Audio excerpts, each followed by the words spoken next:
Assalamualaikum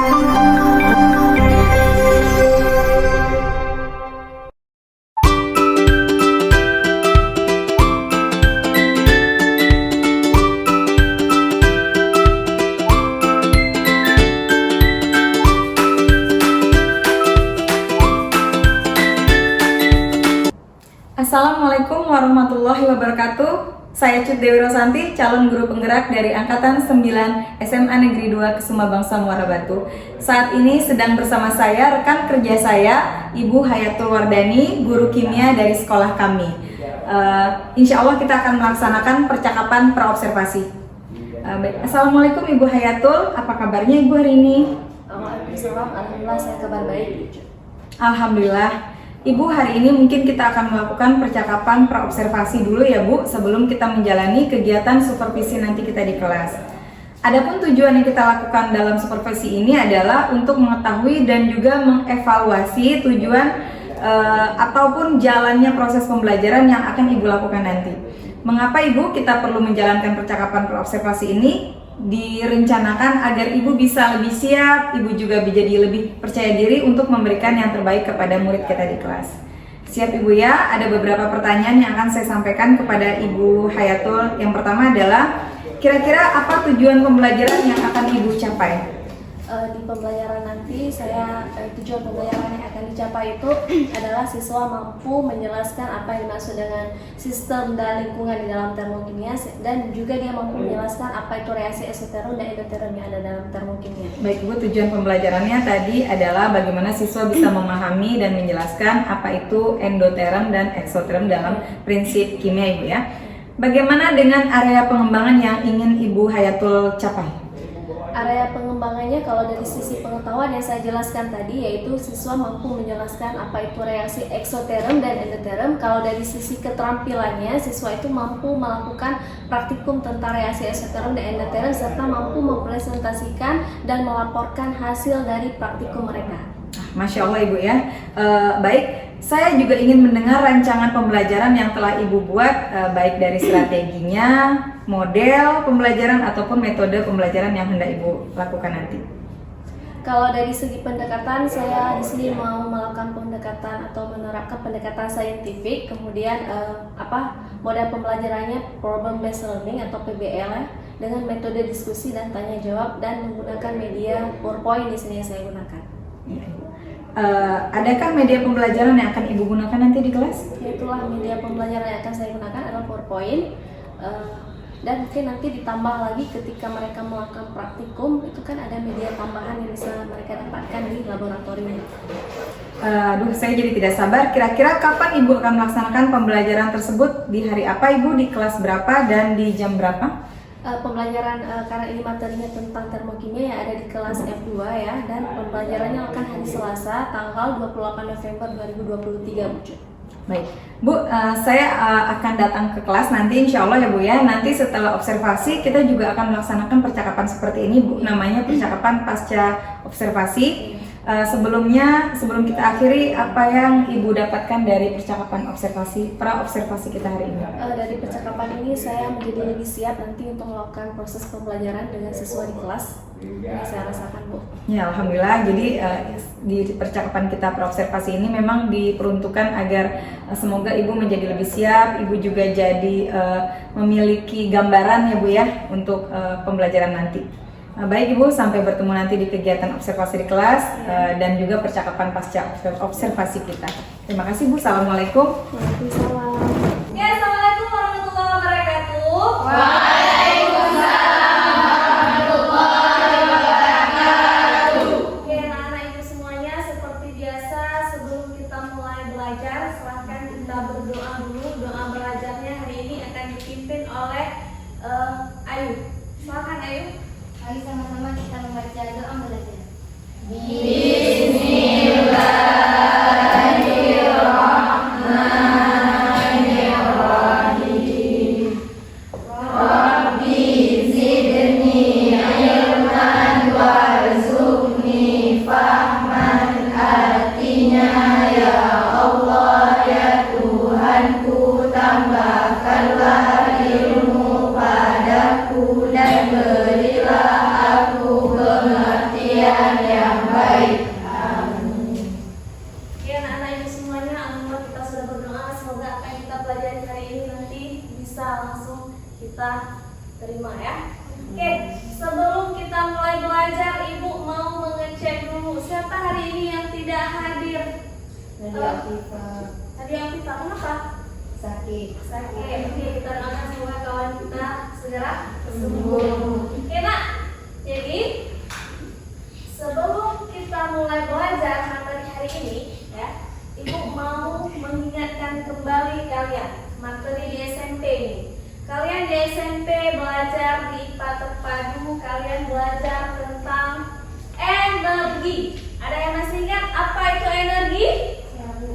Oke, Melakukan kegiatan usaha. kemampuan untuk melakukan suatu kegiatan atau suatu usaha. Kamu bisa melakukan segala sesuatu aktivitas karena kamu punya energi. Rizkia hari ini bisa ke sekolah, bisa datang ke sekolah, sanggup berjalan karena dia punya energi. Nah, itu pelajaran yang kamu sudah dapatkan di pembelajaran terdahulu ya di SMP. Oke nak, coba perhatikan ini. Ini gambar apa? Gambar seseorang anak yang sedang makan dan bermain. Kenapa dia sanggup bermain? Karena dia makan. Oke, apa yang dia makan? Sayuran. Ada apa lagi di sini? Ada daging. Pokoknya makanan yang dia makan sehingga dia punya energi untuk bermain salah satunya karena aktivitas anak-anak biasa bermain. Nah, dia makan. Nah, jadi kira-kira di sini ada energi apa yang ada di makanan ini sehingga dia bisa melakukan aktivitas bermain? Energi apa di sini nak? Ini apa? Matahari. Kebetulan hari ini cuaca kita tidak terlalu cerah ya. Kebetulan hari ini cuacanya agak mendung. Tapi kalau cuacanya cerah kita bisa melihat matahari. Nah, matahari ini juga sebagai salah satu sumber energi. Nah, coba perhatikan. Di sini ada matahari. Nah, kemudian ada gambar apa lagi di sini? Padi. Ada tumbuhan padi. Nah, padi ini dia memperoleh apa dari matahari? Energi cahaya. Nah, energi cahaya yang diperoleh oleh padi yang merupakan jenis tumbuhan sehingga dia bisa menghasilkan beras dimanfaatkan oleh manusia untuk memakan nasi. Kalau pada manusia, nasi itu sebagai penghasil apa? Karbohidrat, sebagai penghasil energi untuk tubuh manusia sehingga manusia bisa melakukan aktivitasnya. Nah, kemudian lihat lagi. Jadi dari yang kita lihat tadi ada gambar yang pertama, gambar seorang anak yang sedang makan kemudian dia bisa beraktivitas. Kemudian ada gambar tadi sumber matahari sebagai energi, ya. Itu adalah berhubungan dengan materi kita hari ini yaitu termokimia. Oke. Hari ini kita akan belajar termokimia dan ini materi yang akan kita pelajari hari ini adalah termokimia. Nah, termokimia ini sebenarnya aplikasinya sangat banyak dalam kehidupan sehari-hari. Contoh ya yang sangat sering kita alami ketika mau turun hujan.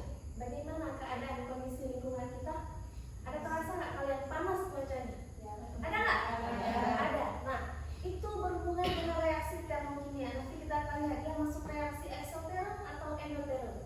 Nah, jadi dari pembelajaran termokimia nanti kita akan mencapai tujuan kalian membedakan sistem dan lingkungan, kemudian mampu membedakan mana sistem terbuka, tertutup dan terisolasi. Kita lihat termos masuk kelompok mana nanti. Kemudian reaksi eksoterm dan endoterm apa contoh aplikasinya dalam kehidupan sehari-hari dan bagaimana proses terjadinya. Oke. Jadi Ibu mau sekarang kalian duduk berkelompok, kalian jumlahnya 20, silahkan kalian duduk dalam 5 kelompok, masing-masing kelompok terdiri atas 4 orang sesuai kelompok belajar yang sudah dibagikan. Oke, silahkan. Oke nak, kalian sudah duduk berkelompok dan hari ini Ibu akan memberikan LKPD untuk kalian diskusikan mengenai termokimia, ya, mengenai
sudah berakhir. Sekarang saatnya kita melakukan presentasi secara klasikal di depan kelas. Oke, Ibu mintakan perwakilan kelompok 3 dulu yang maju ya. Kelompok lain silakan nanti menanggapi kalau ada yang berbeda dari hasil diskusinya. Oke, sekarang silakan kelompok 3 perwakilannya maju ke depan kelas, Nak.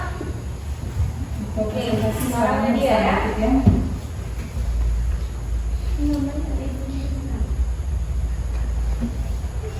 Hari ini kita akan mendengarkan presentasi dari kelompok 3 ya tentang hasil diskusi kelompoknya. Oke, silakan di kelompok 3 kita persilahkan untuk mempresentasikan kerjaan kelompoknya tadi. Assalamualaikum warahmatullahi wabarakatuh. Waalaikumsalam warahmatullahi wabarakatuh.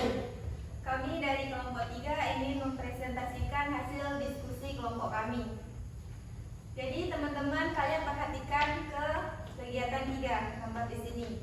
Jadi berdasarkan gambar di atas, sistem dapat dibedakan menjadi 3. Pada gambar pertama sistemnya yaitu terbuka. Yang kedua gambarnya tertutup. Yang ketiga terisolasi. Pada gambar nomor berapakah terjadinya pertukaran materi dan energi antara sistem dan lingkungan? Mengapa demikian? Jawabannya ada pada gambar 1. Karena sistemnya terbuka sehingga memungkinkan materi dan energi untuk keluar masuk. Sekian dari kelompok kami. Assalamualaikum warahmatullahi wabarakatuh. Waalaikumsalam warahmatullahi wabarakatuh. Oke, tepuk tangan untuk kelompok 3. Untuk kembali ke tempat duduknya dulu. Kak, kalian tadi sudah mendengarkan hasil presentasi kelompok 3. Ada yang mau menanggapi dari hasil diskusi kelompok 3 tadi? Ada Bu, kelompok saya. Oh ya, silakan Miss Nabila. Ya, sebentar.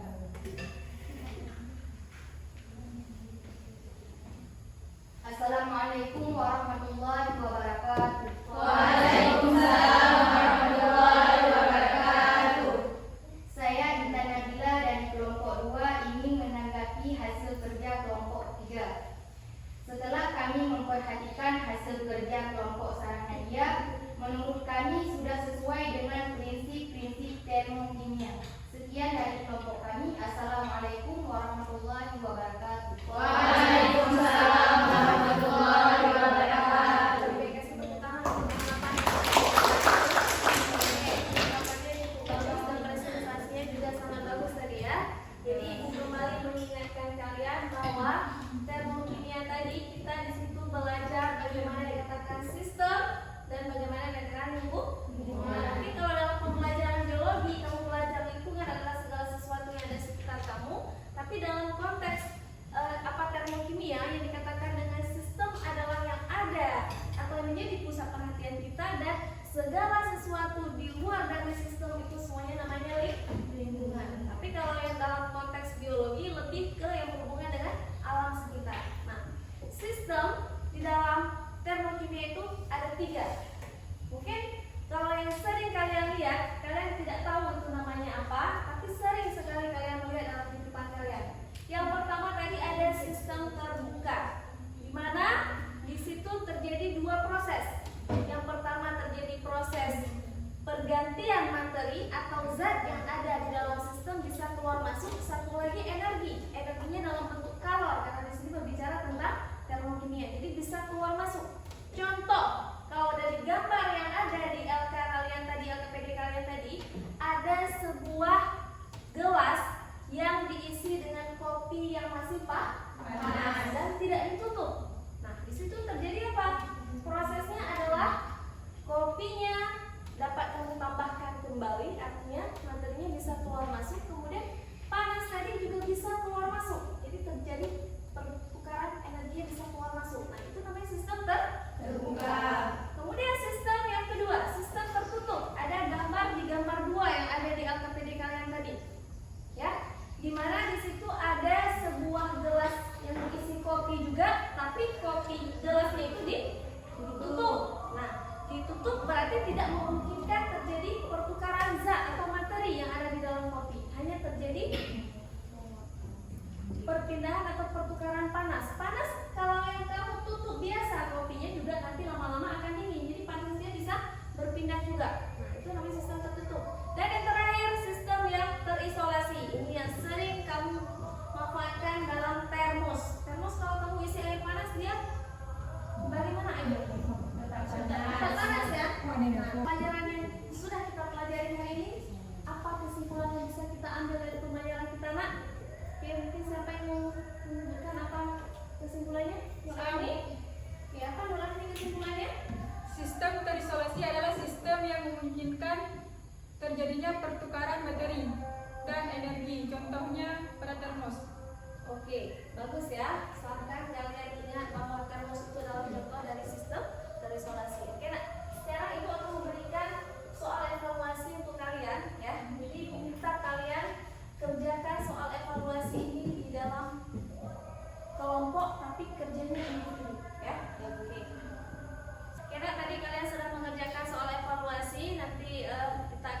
warahmatullahi wabarakatuh.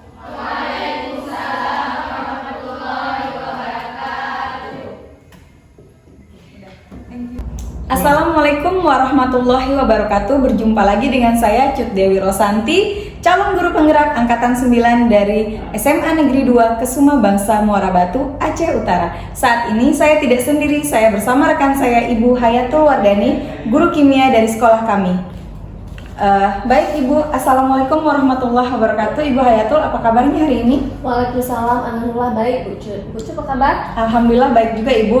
Di kegiatan pasca observasi ini mungkin saya akan mengajukan beberapa pertanyaan terkait dengan proses observasi yang baru saja kita lakukan tadi ya Bu. Bagaimana perasaan Ibu terkait dengan proses observasi yang telah berlangsung tadi? Alhamdulillah saya lega setelah melakukan observasi dengan Bu Cut tadi. Alhamdulillah ya Bu ya, Ibu sudah memberikan yang maksimal juga tadi. Bisa diceritakan kembali Bu area pengembangan yang telah Ibu lakukan di dalam kelas serta tahapan-tahapan apa yang sudah Ibu lakukan di dalam kelas tadi? Yang pertama saya melakukan rancangan pembelajaran. Di dalam rancangan pembelajaran itu saya melakukan proses pemberian materi secara singkat kepada siswa, kemudian saya membagikan LKPD kepada siswa dan siswa melakukan diskusi secara kelompok. Kemudian dari hasil diskusi itu mereka mempresentasikan hasil diskusinya secara klasikal di kelompok, dan kelompok-kelompok yang lain juga akan menanggapi hasil diskusi itu. Iya, alhamdulillah. Tadi Ibu sudah melakukan pembelajaran yang diskusi kelompok tadi Bu ya, kemudian membagi kelompok menjadi untuk mereka presentasi secara klasikal. Baik, menurut Ibu area pengembangan yang Ibu lakukan sudah berhasil atau tidak Ibu? Sejauh yang saya lihat, alhamdulillah sudah berhasil dan berjalan dengan lancar, walaupun ada sedikit kendala yang kalau kita lihat belum terlalu maksimal, mungkin dari segi antusias siswa ya terhadap proses pembelajaran yang berlangsung. Baik, alhamdulillah ya Bu ya. Tapi tadi sejauh saya lihat Ibu sudah melakukan yang terbaik. Baik, alhamdulillah.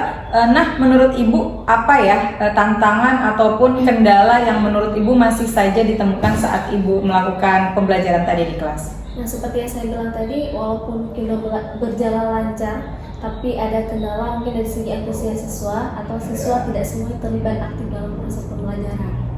Baik Ibu, tadi jadi masih ada beberapa siswa yang cenderung pasif ya Bu ya. Kalau menurut Ibu, mengapa hal-hal tersebut masih bisa terjadi? Kalau menurut pengamatan saya, bisa jadi itu karena pembelajaran yang saya lakukan mungkin belum atau perlu menggunakan hal-hal yang membuat lebih menarik, yaitu ada ice breaking atau tidak disesuaikan dengan minat belajar siswa yang sangat beragam. Menurut saya. Baik, jadi Ibu direncanakan akan adanya ice breaking di pembelajaran agar siswa lebih bersemangat ya Bu ya. Semoga bisa terrealisasi ya Bu dari segala rencana yang akan Ibu lakukan untuk pembelajaran yang lebih baik lagi tentunya. Aduh, saya jadi tidak sabar nih Bu, kira-kira kapan ya Ibu berencana untuk melakukan perbaikan pembelajaran seperti yang Ibu sampaikan tadi? Rencana di semester ke depan akan saya perbaiki dari hasil apa yang sudah saya dapatkan di semester ini. Baik Ibu, terima kasih banyak untuk waktunya Ibu ya. Semoga apa yang Ibu harapkan bisa terrealisasi dengan secepatnya dan menjadi pembelajaran yang lebih baik lagi untuk siswa kita. Terima kasih Ibu. Terima kasih teman-teman.